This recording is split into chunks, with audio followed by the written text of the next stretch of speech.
ECIPL, economic, commercial and intellectual property laws. सोचिए, subject का नाम ही इतना बड़ा है तो सिलेबस तो उससे भी ज़्यादा बड़ा है। हमने एग्जाम के लिए सब कुछ पढ़ लिया, लेकिन ये नहीं पता कि प्रायोरिटी पे पहले किसे पढ़ा जाए, फिर बीच में कौन सा पढ़ा जाए और लास्ट में किसको ध्यान दिया जाए। सो इसी को लेकर मैं हितेश आज आपके सामने एक ABC एनालिसिस लेकर आया हूँ।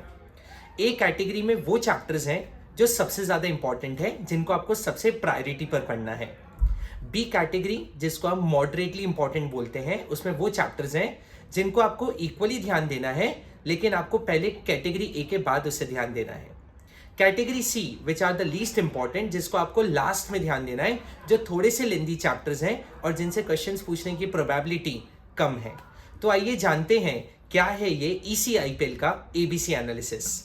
कैटेगरी 1 जो ए है, which are the most important chapters, उसमें फर्स्ट आता है which are called the IPR laws.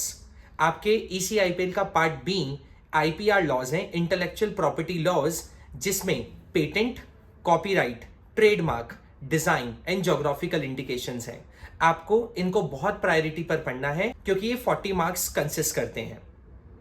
इसी ए कैटेगरी में जो चैप्टर 2 है वो है कंपटीशन एक्ट। कंपटीशन एक्ट से बहुत सारा प्रोबेबिलिटी है केस स्टडीज पूछने का। चैप्टर 3 है कंज्यूमर प्रोटेक्शन एक्ट और चैप्टर 4 है which is called FEMA, FEMA, foreign exchange management act 1999। तो इसी के साथ ये कैटेगरी ए खत्म होती है।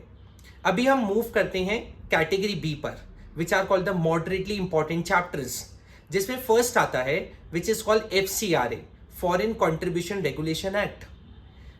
चैप्टर 2 जो आता है वो आता है SEZ, special economic zone. Chapter 3 आता है which is called PMLA, prevention of money laundering act. Chapter 4 जो कैटेगरी बी के अंदर आता है वो आता है लीगल मेट्रोलॉजी एक्ट।